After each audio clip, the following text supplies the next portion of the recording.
Noite, estou de volta. Tive um probleminha aqui com o celular.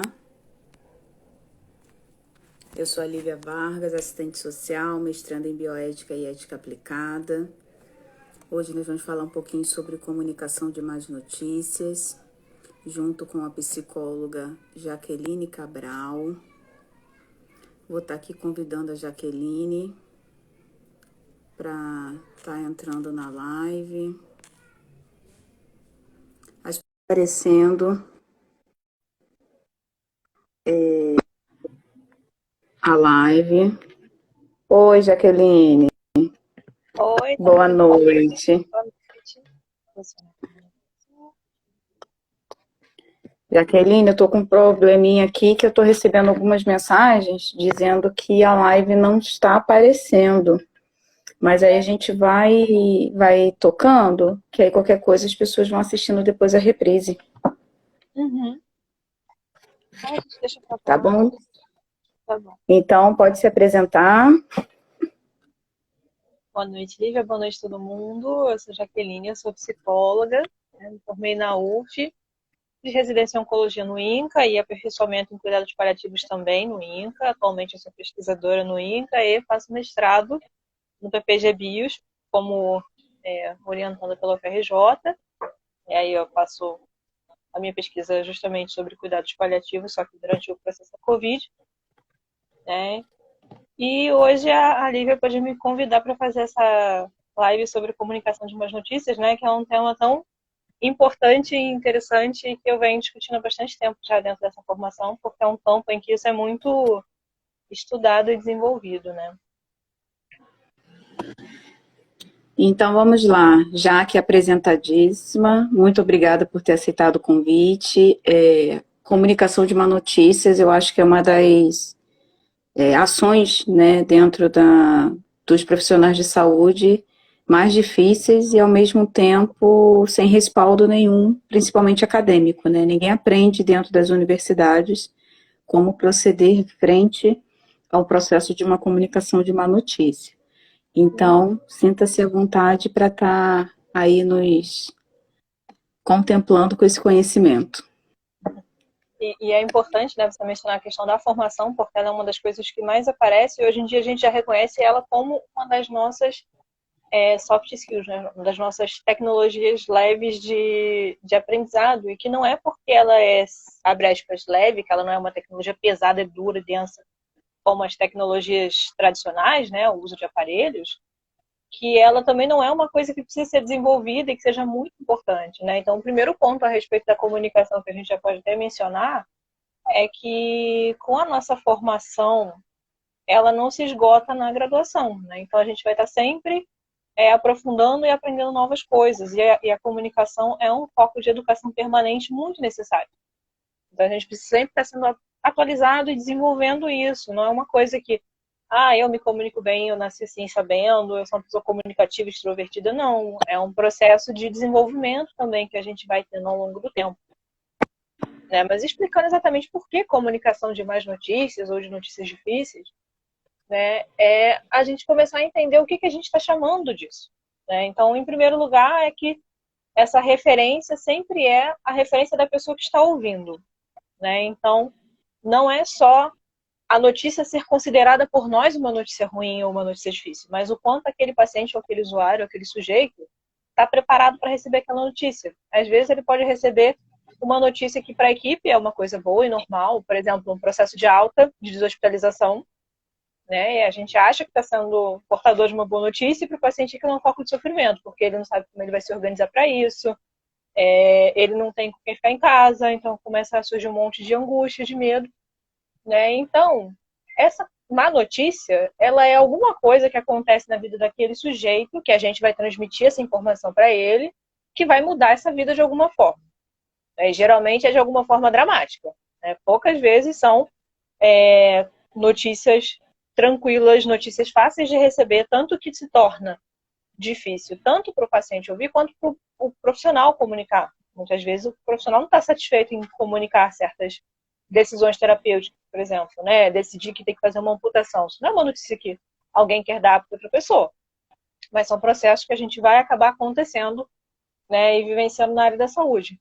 Porque justamente uma coisa diferente, talvez, de outros trabalhos, o profissional de saúde, muitas vezes, ele se vê fazendo coisas que causam algum tipo de sofrimento no outro, mesmo sem ele ter essa intenção.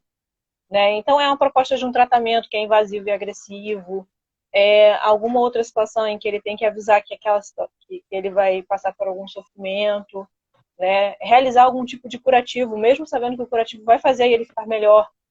Aquele processo do curativo pode ser doloroso e aí ele sofre fazendo o curativo no paciente, enfim. Né? A gente também fica muito impactado com essas notícias. Né? E Não, eu achei receber... interessante, rapidinho, já que só, desculpa te interromper, mas focar, o que eu achei bem interessante na sua fala foi que eu nunca havia me atentado para isso, né? Às vezes o que é uma boa notícia para a equipe Uhum, pode não ser para o paciente, né? Como, por exemplo, uma alta, né? Que a gente sempre parte do princípio que, cara, que legal, vai para casa, né? exatamente. E esse ponto é muito importante, porque às vezes a gente, numa comunicação simples, dá uma boa notícia sem saber. Né? O paciente que te pergunta, mas eu não vou voltar a andar, e aí a sua resposta é não. E você acha que para ele aquilo já estava óbvio, porque ele está com um problema de saúde que não faz ele conseguir mais levantar, mas para ele é uma má notícia. Né? Então a gente sempre tem que estar muito atento à nossa comunicação. É claro que existem momentos, né, principalmente os momentos de tomada de decisão e outras questões, né, que envolvem até questões bioéticas, que a gente precisa estar muito mais atento ao que a gente vai falar nesse sentido. Mas toda a comunicação que a gente faz precisa ser muito cuidadosa com o que o outro está ouvindo.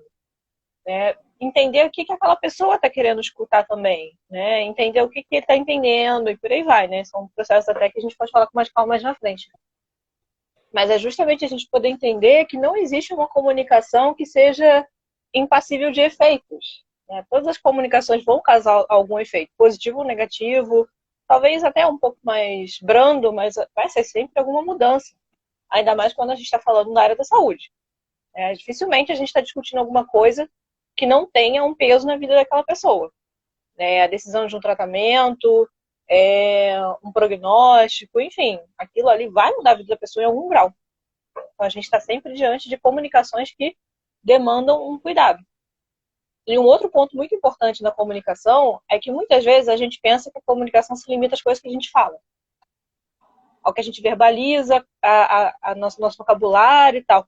Isso é uma parte da comunicação relevante? Mas isso não é toda a comunicação. Na verdade, a gente tem mais de, sei lá, uns 75% da nossa comunicação é não verbal.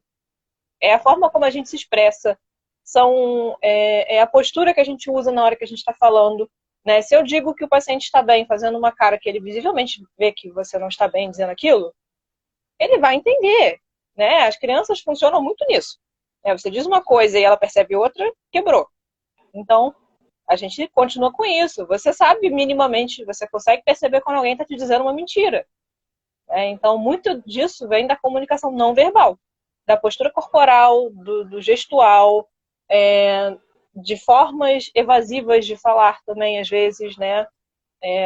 Ou então de suavizações, enfim. A pessoa vai fazendo um jogo ali para tentar dar uma suavizada na situação, mas a postura dela, o gestual todo, é o contrário.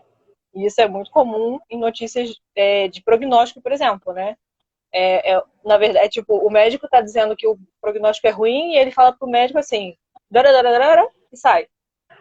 Então, o, o paciente não entende nada, o médico sai correndo da cena e é isso, que é uma forma de evitar. Então, a gente vai vendo esses processos como eles muitas vezes são atravessados até pela nossa afetividade, né? A forma como a gente se sente também, como a gente se expressa. E é por isso que essa questão da comunicação ela precisa ser bem desenvolvida, porque é muito fácil você aprender as frases corretas para falar, mas na hora isso não funcionar. Porque você tem toda uma postura corporal que desmente ou que não condiz com aquilo ali. Então a gente tem que trabalhar a nossa comunicação também como uma coisa corporal, até mesmo assim, né, de você conseguir transmitir uma mensagem de forma clara, de forma objetiva, de forma sensível, sem trazer mais peso aquilo ali. Então, essa parte da linguagem também é muito interessante. E uma outra questão na comunicação é que a gente gosta, ou gostaria que fosse, um processo que se dá uma única vez, né? Então, fiz a reunião com a família, expliquei tudo para a família. Daqui a 2 dias está lá a família perguntando as mesmas coisas. Por quê? Porque E, o de fato, processo... então, isso é comum acontecer. Sim, isso é comum acontecer. Primeiro porque nem sempre fica claro mesmo. E isso é por vários motivos. E segundo porque é todo um processo muito intrincado ali de comunicação que se dá, que não se resume a gente transmitir informações, né? Então, a gente Eles acha que também está têm que transmitindo absorver a informação, né, também, né? e absorver a informação, às vezes, passa por um processo afetivo. Isso é muito comum, por exemplo, em casos de diagnósticos de doenças graves, né? O paciente, muitas vezes, ele fica tão mobilizado emocionalmente, ele fica tão abalado com aquilo que ele ouve só o começo e não consegue mais absorver nada.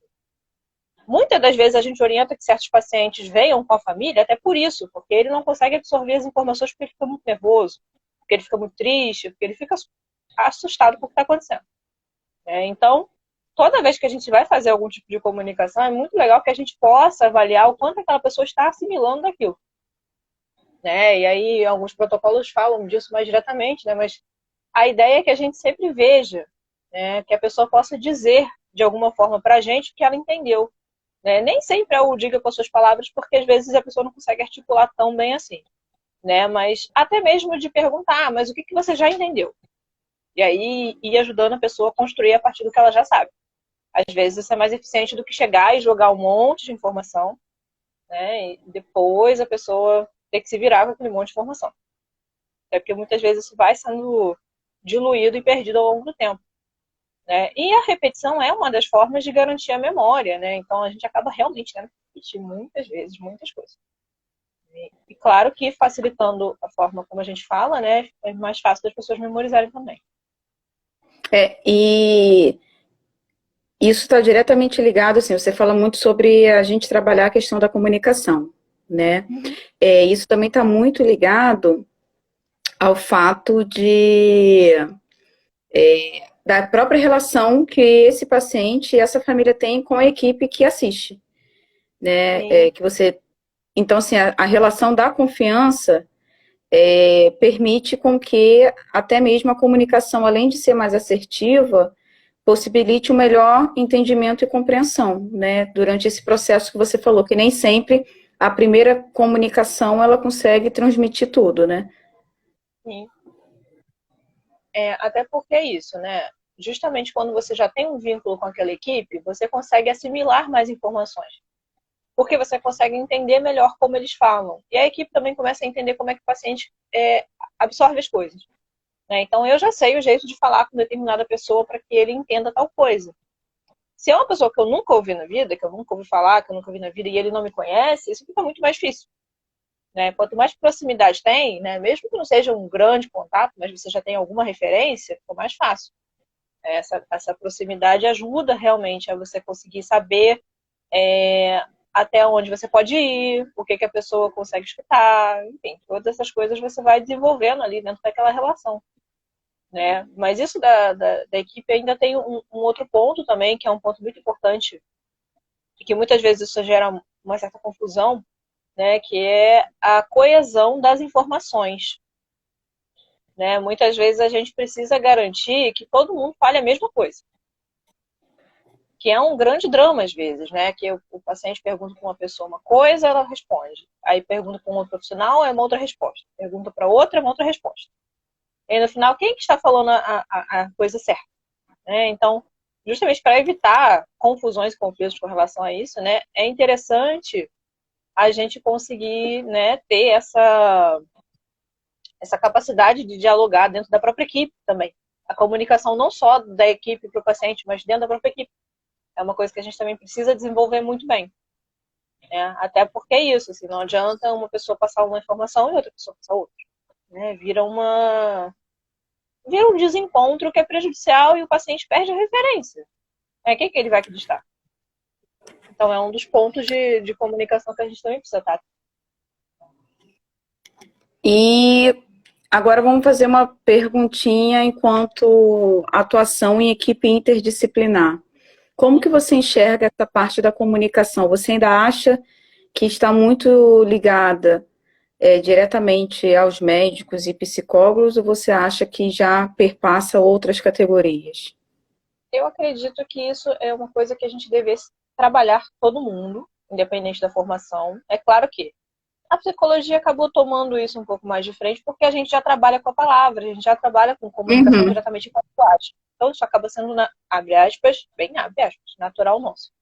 Mas, do ponto de vista da comunicação mesmo, o nosso trabalho em saúde, ele é basicamente relacional, né? O nosso trabalho necessita da comunicação para acontecer, independente da sua categoria. Porque se você não for capaz de uhum. perguntar para o paciente o que ele está sentindo, independente de você ser fisioterapeuta, ser médico, ser qualquer outra profissão, você precisa perguntar isso pelo menos, né? Você vai ter perguntas. E, apesar de você, na maioria das vezes, estar esperando que ele vai dar uma resposta dentro da que você imagina, o paciente pode devagar e falar várias coisas de várias outras coisas na vida dele, que tá tudo bem, mas não tá bem aqui ali, né? E o quanto isso precisa muitas vezes ser manejado justamente para você construir um vínculo, para você conseguir fazer um trabalho. Então a comunicação ela precisa ser desenvolvida por todos, né? Idealmente. É claro que a gente vê isso com mais força em algumas profissões, né? Mas dependendo das instituições também, isso é mais estimulado ou menos. Eu já trabalhei em instituições onde isso não era estimulado, né? Ficava muito na mão do médico, que às vezes chamava psicologia quando achava que precisava, enfim, que era uma coisa mais assim, né? Mais fechada. Ou então, equipes que eram todo mundo fazendo as comunicações, fazendo tudo junto o tempo todo. Né? Claro que tem informações que são muito mais específicas, né? Geralmente informações clínicas se concentram na mão do médico. Mas todo profissional de saúde pode, em algum momento, acabar falando alguma coisa que vai deixar o paciente mobilizado.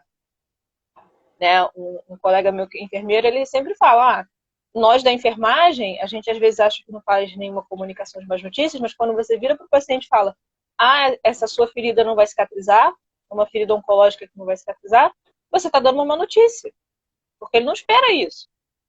Ele esperava o quê? Que o seu trabalho fizesse, o trabalho do enfermeiro fizesse aquilo acabar, mas não é o que vai acontecer. Então, o quanto é importante a gente pensar, né, nessa coisa de que todos nós, em algum grau, podemos trazer alguma informação que seja complicada para aquele paciente, para ele seja difícil de lidar. E como a gente vai manejar isso, né? Porque é isso. Uma outra questão importante nessa área de comunicação de más notícias é que não adianta só eu dar uma notícia e deixar o paciente com uma notícia e ir embora. O que o paciente faz com isso? Só sofre. A gente tem que mostrar para ele que sim, é difícil, sim, ele pode ficar triste, ele pode ficar chateado, faz parte, às vezes, dependendo do que ele ouviu, mas que a gente tem alguma coisa para oferecer. Então, a gente vai fazer algum tipo de tratamento, e aí mostra quais são as opções, quais são os recursos que a gente tem para cuidar daquilo que ele está sentindo, se ele está com dor, pensando em tratamento com a dor, enfim, né? O que é muito difícil, muitas vezes, nessas notícias, é que elas são seguidas de uma sensação de desamparo, de falta de suporte, de falta de apoio. Então, esses sujeitos acabam sofrendo muito duas vezes, né? Eles sofrem pela notícia em si e pelas consequências da notícia na vida dele. Muitas vezes é seguido de uma falta de suporte. Né? Não tem nenhuma proposta de tratamento depois daquilo que ele ouviu. E isso é muitas vezes muito desolador, triste. Né? Quando ele percebe que a equipe está investida em fazer alguma coisa por ele. Né? E aí o tratamento pode ser o mais variado possível, desde que exista algum tipo de suporte. Né? Não necessariamente é um tratamento extraordinário, mas é isso, é a sensação de que ele não vai ser abandonado, que a equipe vai estar lá para controlar sintoma, para fazer ele se sentir menos mal, para acompanhar ele. Então, tudo isso faz muita diferença também. Né? E deixa eu aproveitar e te perguntar, ainda voltando dentro do que você falou, né? Que foi super interessante essa perspectiva, né? Que independente da categoria, nós nos comunicamos, né? E ao se comunicar com o paciente, nós somos suscetíveis a dar alguma má notícia. E foi o que você falou no início, né? Às vezes uma má notícia para o paciente pode até ser uma notícia boa para a equipe, como um caso, por exemplo, de uma alta. Você acha que a equipe, por si, ela ainda tem resistência a compreender essa. É uma responsabilidade, né? A responsabilidade que a gente tem com uma comunicação assertiva, né? Você acha que ainda há dificuldade? Você acha que é decorrente, de fato, de um vácuo na formação? Ou você acha que pode estar relacionado ao próprio fato de alguns profissionais não saberem lidar com o que você falou, né? De comunicar, mas não saber o que fazer com essa notícia depois, né? Como amparar, como acolher, como propor, então prefere se ausentar um pouco desse processo. Uhum. Eu acho que é uma mistura de todas essas coisas. E até para isso a gente pode pensar em estratégias, sabe? Porque mesmo eu não tendo uma formação 100% preocupada com isso, eu posso tentar aprender alguma coisa dentro da minha própria equipe ou em formas exteriores, de cursos, etc. E do ponto de vista do eu, enquanto pessoa, tenho muita dificuldade em lidar com certas situações, nem sempre você está numa situação, numa posição em que você pode dizer, eu não vou fazer, né? Que é o que algumas pessoas até gostariam, de poder simplesmente não ter que fazer isso. Não quero dar essa notícia para esse paciente. Às vezes você não pode fazer isso. Mas você sempre pode procurar uma pessoa da equipe que você tenha confiança e que você sabe que vai conseguir te apoiar para poder apoiar o paciente. O ideal em situações mais dramáticas, né, e até em situações de crise mesmo, é que a gente nunca vá sozinho. Porque se um fica muito abalado ou um fica sem conseguir saber como manejar, tem que ter uma outra pessoa de retaguarda para poder dar algum tipo de suporte. Às vezes até mais do que duas pessoas, dependendo da situação. Com famílias que têm histórico de problema, de agressão e tal, às vezes até é preciso que tenha muito mais gente, né? Às vezes você tem umas situações mais dramáticas, mas é um ponto importante também a gente conseguir trabalhar em equipe esse senso de unidade de equipe, né? De tipo, eu posso contar com você na hora de dar uma notícia difícil, né? Então, é tipo o médico que chama a psicologia para ir fazer a comunicação de um óbito, né? Então, muitas vezes, um faz uma coisa e o outro faz o respaldo. Então, a gente vai fazendo essas trocas, esses trabalhos em conjunto, né? Que a vantagem de trabalhar de forma interdisciplinar é essa. Também não é tão simples, né? A gente sabe que isso é uma coisa mais difícil de acontecer, mas a gente vai tentando para que aconteça, né? Porque justamente é isso, assim, o legal é a gente conseguir ter um suporte dentro da própria equipe para que essas comunicações elas sejam suportáveis para todo mundo. Porque o profissional também não é fácil. O profissional que está lidando uma notícia difícil, ele não está feliz fazendo isso. Por ele estava fazendo outra coisa, ele sairia correndo, ele escolheria qualquer outro momento da vida dele. Mas ele tem que fazer, e aí é isso. Vamos fazer da forma melhor possível. Essa preocupação. E você acha que essas comunicações de má notícia, você acha que independente, deixa eu ver como me expressar, porque a sua experiência é muito dentro da área de oncologia, né? Você Iniciosa. advinda de residência, né? E tudo Até mais. tenho algumas coisas fora, mas não necessariamente, são bem pouco.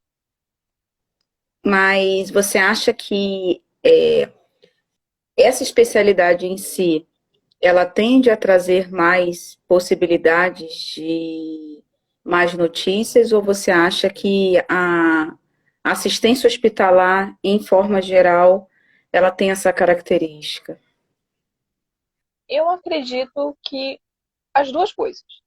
A oncologia tem um peso muito grande, porque o câncer ainda é muito estigmatizante. Então, você recebe o diagnóstico do câncer e você já toma uma notícia. Ninguém recebe um diagnóstico de câncer como recebe um de diabetes. Mesmo que a diabetes possa levar a complicações super complexas, super delicadas e super ruins, né? Mas tem um peso, né? A doença tem um peso. Então, vou te dizer que, desse ponto de vista, sim, a oncologia traz uma quantidade de expressões de más notícias muito grande. Mas existem outras notícias também que circulam no ambiente hospitalar que são ruins até independente do diagnóstico. Eu acredito que isso é muito comum quando a gente vê, assim, por exemplo, perda de funcionalidade. Um paciente que interna andando e nunca mais vai andar. Porque ele teve uma compressão medular, porque ele teve algum outro problema, que não tem nada a ver com câncer, pode ser um problema de uma outra doença qualquer. Ou Você então, até citou também a questão de amputação também, né, de membros, né? a amputação é bem dramática também, né? Ela não necessariamente tem a ver com oncologia, né? Ela às vezes até com outras doenças que não tem nem parentesco. Até acidentes também, né? Sim, acidentes também é um ótimo exemplo, né? Às vezes a pessoa é completamente saudável e passa por uma situação completamente aleatória na vida dela, de um acidente de qualquer espécie, e aí ela passa a ter várias sequelas, várias complicações. Atualmente a Covid, tem muitas pessoas vivendo com sequelas da Covid que se veem sem capacidade, sem ter tanta capacidade mais respiratória, teve AVC, então assim, você vai vendo que no ambiente hospitalar isso é uma coisa que tem uma tendência a acontecer, né? Você acaba tendo, em algum momento, um paciente vai acabar recebendo alguma notícia mais complexa. Mas dificilmente ele vai receber só boas notícias, né? Nem que seja assim, do momento da internação até o final, em algum momento ele recebe alguma notícia difícil.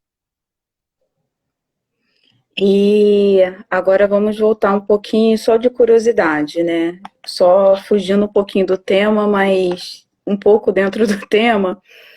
Você falou que você está estudando sobre a parte de oncologia, mas ligada à parte de Covid, né? E querendo ou não, é uma coisa que ainda está presente, né? E ainda impacta muitas vidas. Você tem só falar um pouquinho sobre isso e como a comunicação de má notícias entrou dentro desse processo que você participou? Uhum. Dentro do período da pandemia, do final de 2020 até a metade de 2021, eu estava num setor específico do hospital, que era um hospital oncológico de cuidados paliativos. Só que tinha uma ala exclusiva para Covid, porque chegou uma época que tinha muitos casos, né? E aí, dentro desse trabalho, era muito comum que a gente fizesse o processo de comunicação com as famílias por telefone, né? Então, era justamente isso. Era eu, a assistente social, a médica, às vezes alguém da enfermagem. Geralmente a enfermagem não passava toda a comunicação, mas ela passava as informações para a gente. E às vezes algum outro profissional, né, que fazia essas ligações para dar o boletim clínico, né? O médico passava o boletim clínico e às vezes era muito engraçado porque ela pegava o telefone e passava para mim, porque a pessoa da família tinha ficado nervosa e tal. Aí ela passava para mim, aí a gente fazia algum tipo de acolhimento, algum tipo de manejo e tal. Às vezes eu marcava um atendimento por teleatendimento e depois passava para assistente social para discutir outras coisas da ordem mais social. Então a gente fazia esse processo em conjunto, né? E nisso a gente conseguia organizar várias coisas, inclusive as videochamadas, né? Mas mais uma vez a gente teve que, por telefone, informar que o paciente provavelmente viria a óbito nas próximas horas e coisas do tipo, né? Então era todo um cuidado de poder transmitir a gravidade do quadro, às vezes de pessoas que a gente não conhecia, né? Que é um outro ponto bem dramático, né? A gente não sabia muito o que esperar das pessoas. Então, era essa tentativa de passar essas informações de uma forma que fosse sensível, tomando cuidado para fazer um acolhimento com o que viesse daquilo ali, né? E às vezes até mesmo marcando atendimentos à parte, né? Eu fazia vários atendimentos na época por teleatendimento disso, para justamente essa comunicação não ser uma coisa do tipo, passei uma informação no telefone, tchau. Tinha todo um cuidado para isso não ser meramente uma rotina burocrática, sabe? Um fluxo burocrático. E aí, depois disso, a gente conseguia organizar, fazer videochamada com as famílias, e isso era todo um processo também, né? Que envolvia também a questão da comunicação, porque muitas vezes eles esperavam ver o paciente de um jeito, o paciente estava de outro. Então, era poder transmitir de novo, muitas vezes, as informações que já tinham sido ditas, atualizar algumas coisas, e até mesmo incentivar que eles conseguissem se comunicar com aquele paciente, expressar sentimentos e tudo mais. Então, resumindo bastante, né, um pouco desse trabalho nesse cenário, a comunicação de más notícias era uma coisa preponderante, porque os pacientes oncológicos com Covid nessa época e muitas vezes os de cuidado paliativo exclusivo eram pessoas com uma doença já avançada, né, e que pegar a Covid era um fator de risco para óbito enorme. Então, a gente também tinha essa coisa da gravidade das duas doenças ao mesmo tempo. Então, E essa comunicar, comunicação ainda mais com uma comunicação sendo feita à distância, né? Porque isso impacta, né? Influencia, né? sim, sim. E isso é o que eu estudo hoje, né? O quanto isso influenciou, de fato, nessa assistência, nessas relações. Se foi uma coisa que... Quais são os impactos, né? Se foi positivo, se foi negativo. Porque, justamente, a gente só tinha isso de opção. né? Então, entender como é que foi viver esse momento. E vai dar um belo estudo, né, Jaque? Porque, de fato, nós vamos estar colhendo isso agora, né? A colheita de tudo que aconteceu, né, nesses últimos 2 anos estão vindo agora, né? Seja, como você falou, né, o impacto dessa comunicação, né, de forma remota, como também as sequelas, como você falou, né? Muitas pessoas, a comunicação de uma notícia, ela também perpassa pessoas que entraram saudáveis, não é o caso do Covid, né, que as pessoas já adentraram nas unidades hospitalares, em grande maioria já em situação de agravamento clínico, mas que saíram do processo, mas ficaram com sequelas que estão tendo que lidar até hoje, muitas, né? Então, você comentou sobre essa questão respiratória, né, de não estar, ainda ter essa demanda. Pois então... Até que tiveram problemas cardíacos sérios por causa da Covid, e hoje elas têm tiveram que reorganizar a vida para poder dar conta de viver com um problema cardíaco com menos de 30 anos, por exemplo, porque era uma coisa que não tinha nada a ver com a vivência que a pessoa tinha. E foi o que você falou, né? Se, ao mesmo tempo que se tem uma comunicação de boas notícias, juntos pode vir de uma má, né? Então, ali a equipe com certeza vibrou pela pessoa ter sobrevivido àquela gravidade do Covid, mas teve que dar uma notícia junto, né, de que sequelas ficaram ali permanentes, né? Sim, e às vezes isso é muito complexo, né? Porque às vezes são notícias, principalmente em pessoas que estão fazendo processo de diagnóstico, né? Eu acho que isso acaba acontecendo. Às vezes o paciente passa tanto tempo pesquisando o que ele tem, que quando ele recebe a notícia, mesmo que seja câncer, mesmo que ele ache que é horrível, ele fica feliz porque ele sabe o que ele tem. Quem passa por doenças raras geralmente tem essa queixa, assim, de ficar 2, 3, 4, 5 anos pesquisando uma doença que tem um monte de sintoma e ninguém consegue localizar o que é. Aí quando vem o nome, descobre que é também um monte de coisas que tem que fazer, né, por conta disso, mas vem esse alívio de saber o que é, né? Eu já acompanhei casos bem complicados disso, assim, da pessoa tá fazendo a pessoa está fazendo uma investigação e as hipóteses todas eram ruins, né? E aí quando a pessoa recebeu a que ela considerava menos pior, ela comemorou. Mas não era uma doença tranquila. Era só a doença menos pior daquela lista. Então, para ela era uma boa notícia. Depois ela viu que tinha um monte de coisa para fazer de tratamento, que ela nunca mais ia parar de fazer tratamento. Mas é isso, né? O quanto às vezes também esse cenário em volta da pessoa faz que determinadas coisas sejam boas ou sejam ruins. É uma percepção individual também, né? É isso que você está querendo dizer, né? Cada um tem o seu limite do que é bom e do que é ruim, né? Sim, e até os momentos de vida também. Às vezes você recebeu um diagnóstico quando você está numa certa idade, você tem muito mais resignação, por exemplo, do que quando você é jovem. Né? Você aceita melhor porque você acha que você já viveu, enfim. As pessoas têm várias formas de lidar com as coisas, né? Mas é isso, até o tipo de forma como você reage ao diagnóstico às vezes está atravessado pelo momento em que você está, né? Entendi. E deixa eu ver se eu tenho mais alguma pergunta para te fazer. Mas se você lembrar de alguma coisa importante que você ainda não falou, pode prosseguir, que se eu lembrar, eu vou te interrompendo aí pelo caminho. Mas tem alguma coisa que ficou? Porque, só deixando claro, que eu falei com a Jaqueline que, na verdade, para mim hoje, né, não seria uma mediação de live, não seria uma live conjunta, seria uma aula, né, porque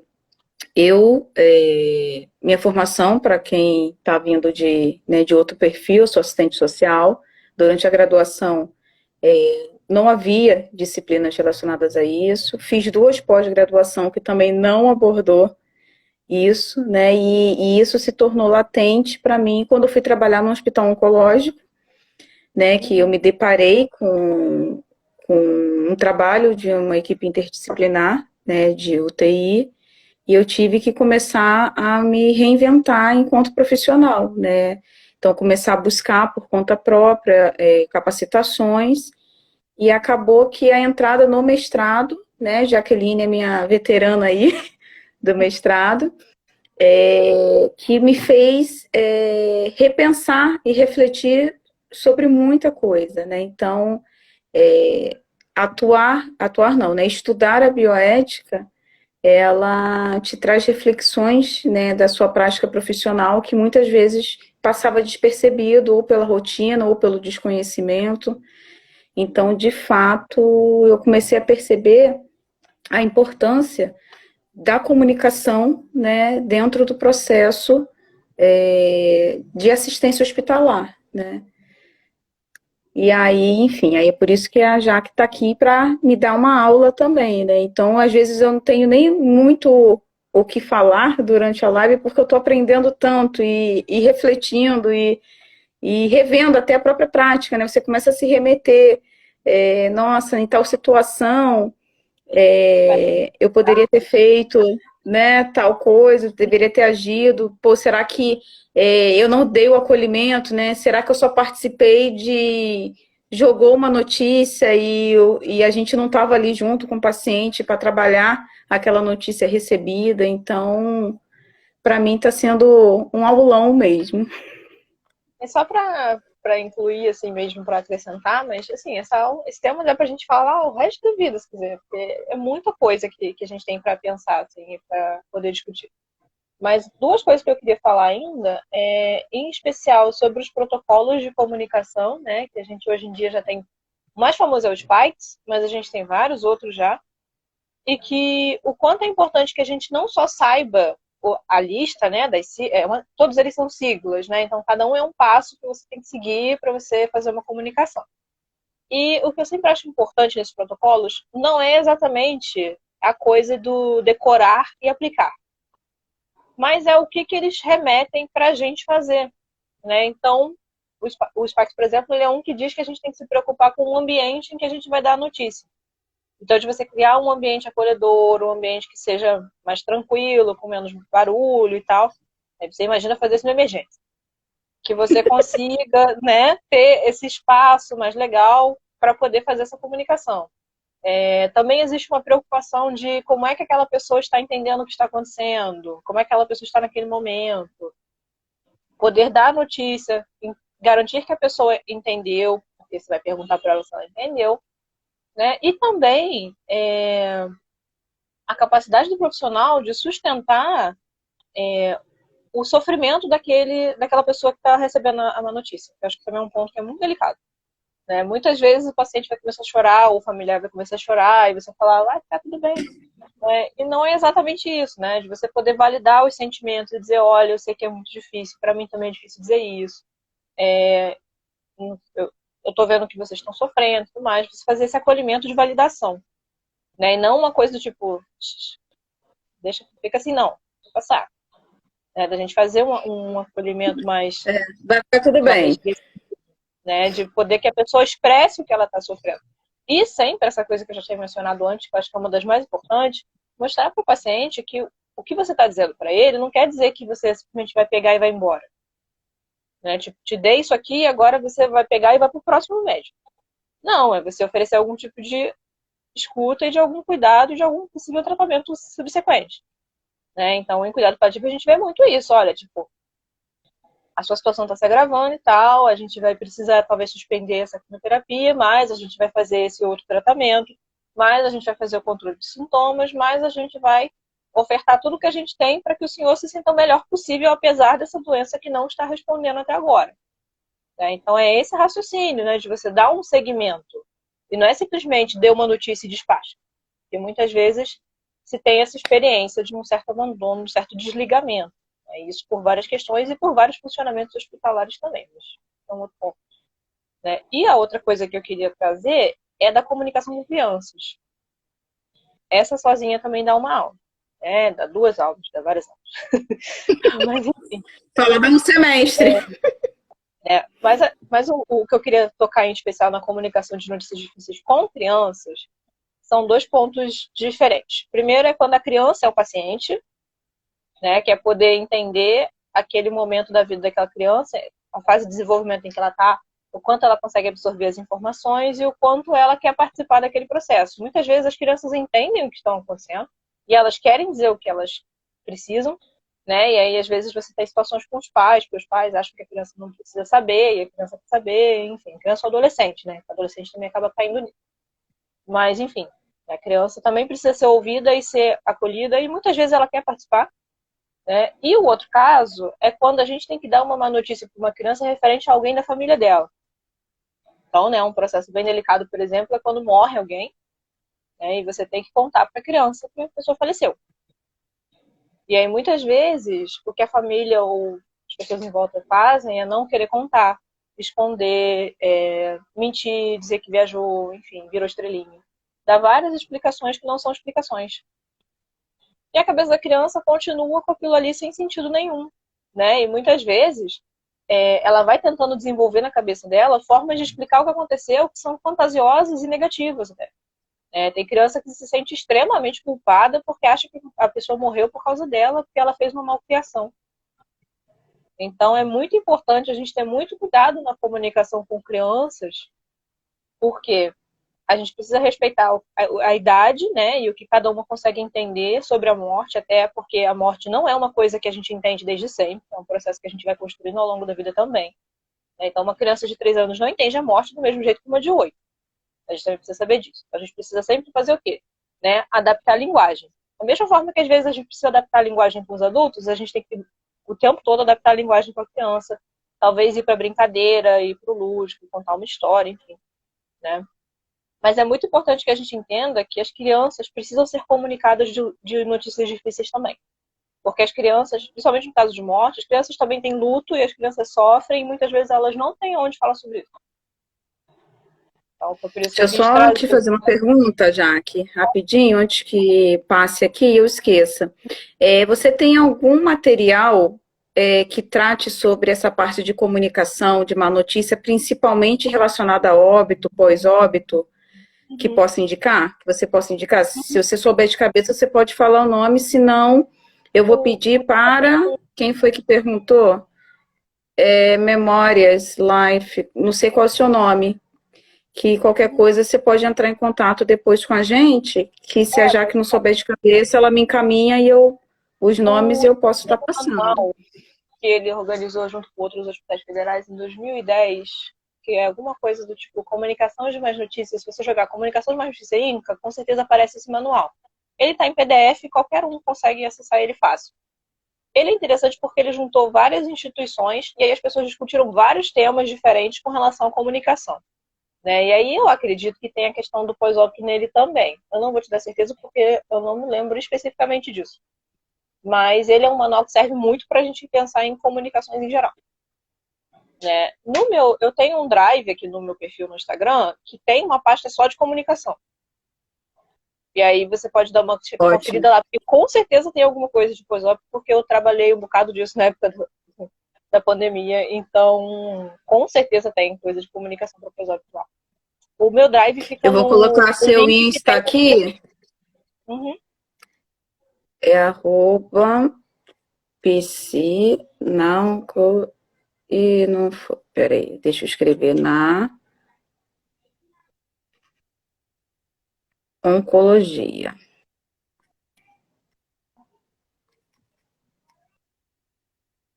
Porque aí, quem não souber, é piscina-oncologia, não é isso, Jaque? Isso. Aqui. Então tá aí o drive do Insta, e você pode procurar lá. Isso, eu junto todas essas coisas nele, assim. Tem uma pasta só de comunicação que eu acho que tem um bocado de coisa, talvez tenha especificamente de pós-óbito. Mas também de cabeça não me lembro, porque tudo que eu acho sobre o tema de artigo eu vou colocando lá, né? Então, tem aliás, esse drive é um acervo, gente, muito bom. Juntei coisas durante muito tempo. Então, eu vou utilizá-lo para as minhas pesquisas de mestrado. Dá uma olhada lá que vale a pena.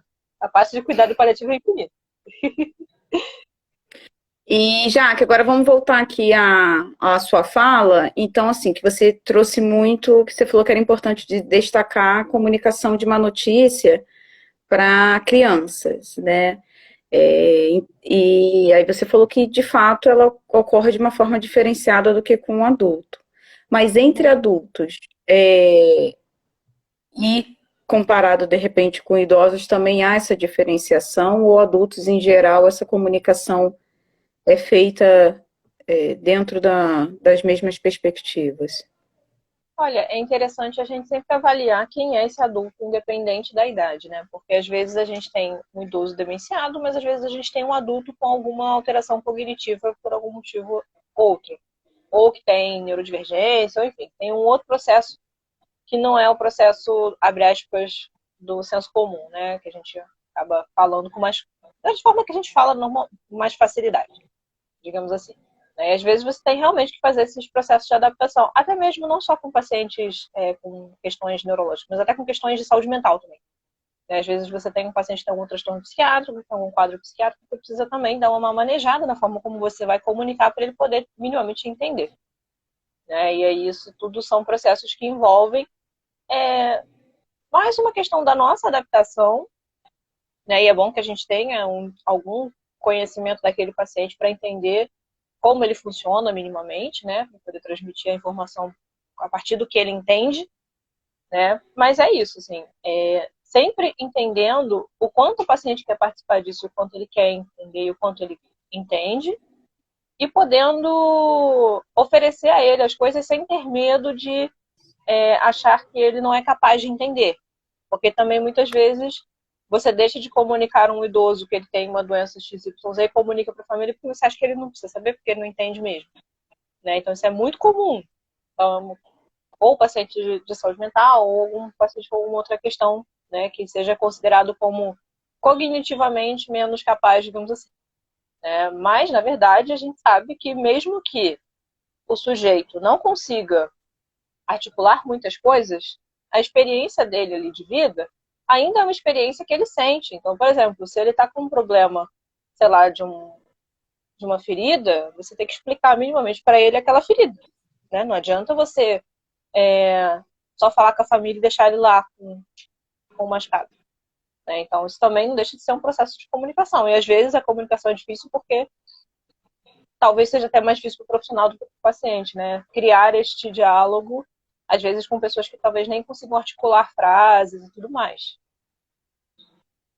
E uma outra dúvida que eu fiquei também da sua fala é que você falou que a gente tem que ter uma preocupação muito grande de perceber se a pessoa está entendendo o que a gente está querendo comunicar. Existe alguma forma disso ou é pela própria percepção e sensibilidade do profissional que está ali conversando? Os protocolos dão algumas sugestões, tipo, pede para ele repetir para você o que você disse. Um dia depois você procura, se estiver internado, por exemplo. Um dia ou dois depois você procura e pede para ele te dizer o que você falou. Mas o legal é sempre você ver da onde ele está e você ir com ele para poder fazer esse diálogo mesmo, né? E não só você sair falando. Porque muitas vezes a gente acha que o paciente já entendeu uma determinada coisa e sai falando a partir disso. E o paciente ou o familiar está lá atrás.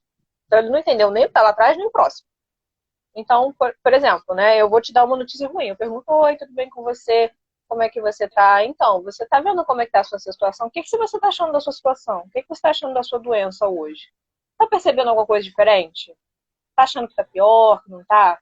E aí você vai sondando o que ele tá entendendo. E aí você vai construindo as coisas a partir disso, vai falando. E no final fala, você entendeu o que eu quis dizer? Você tá com alguma dúvida? Você entendeu o que eu falei que é para você fazer X, Y, Z? Entendi? Tá. E o que é para você fazer então se for o caso Y, outro caso? Então eu vou fazer isso. Ok. Então tudo bem. Você entendeu. E aí você vai perguntando, às vezes pedindo para ele repetir, mas sem pedir para ele repetir exatamente a mesma coisa, porque às vezes ele não conseguiu pegar tudo, né? E fazendo esse processo mais Entendi. lento, assim, mais devagar. Não, tá ótimo. Esclareceu bem. Mais alguém tem alguma dúvida que queira estar aproveitando para perguntar para a Jaque? Jaque, se tem alguma outra questão que ficou pendente de você estar falando?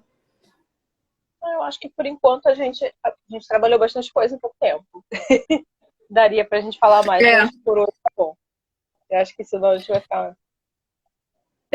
Já fui olhar aqui, já estamos 1 hora. Nem parece, né? Pois é, esse tema vai longe. Vai Mas é isso. longe. A comunicação ela é uma coisa muito complexa, apesar dela parecer muito natural e espontânea, né? Então, a gente acha que a gente está entendendo, que a gente está sabendo. A gente não tem a sensação de É. que está errado. Ô, Jaque, vamos só então aproveitar aqui. Eu vou só pausar aqui rapidinho os comentários para tirar aqui uma foto nossa, para a gente deixar registrado. Quando pode? Pode. Só tirar mais uma. Espera aí. Agora. Foi. Vou ativar novamente os comentários, só para ver se ficou alguma pendência, mas eu quero te agradecer imensamente por ter participado. Sei que sua agenda é apertadíssima, né, para conseguir conciliar, mas de fato é um tema que foi o que eu falei na abertura, né, é um tema que é uma das ações mais difíceis dentro da área de saúde para os profissionais, mas ao mesmo tempo muito pouco abordada, né?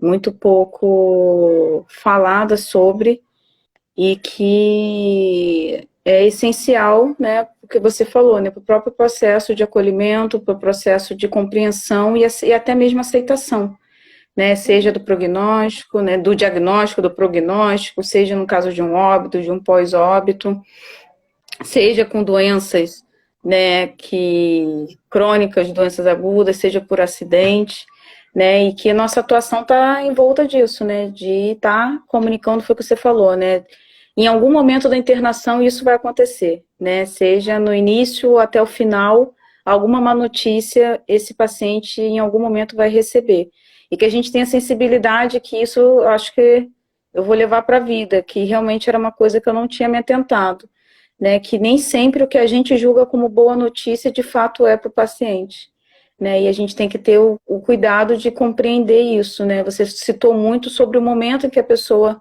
está passando, né, as experiências daquele momento que podem influenciar de fato em como ele vai receber essa notícia. E aí é isso, aí eu quero agradecer imensamente. Também pelo convite, esse é um tema que eu gosto bastante, né? É uma das coisas que eu mais me interesso na área, né? E é sempre bom poder discutir isso com outras pessoas, né? Porque é isso, pra gente, talvez na psicologia, isso pareça tudo muito espontâneo, muito fácil. Ou melhor, não é nem que seja espontâneo, seja fácil, mas soa muito mais comum pra gente, talvez, do que para outras categorias discutir isso com tanta facilidade, assim, né? Poder trazer e falar e tal. Porque a gente trabalha muito pela palavra, então a gente está muito, né, atento ao que a gente fala, ao que as pessoas falam, a gente está muito assim o tempo todo, né? E muitas vezes isso no senso comum na vida, a gente não presta atenção nessas coisas, né? Com certeza.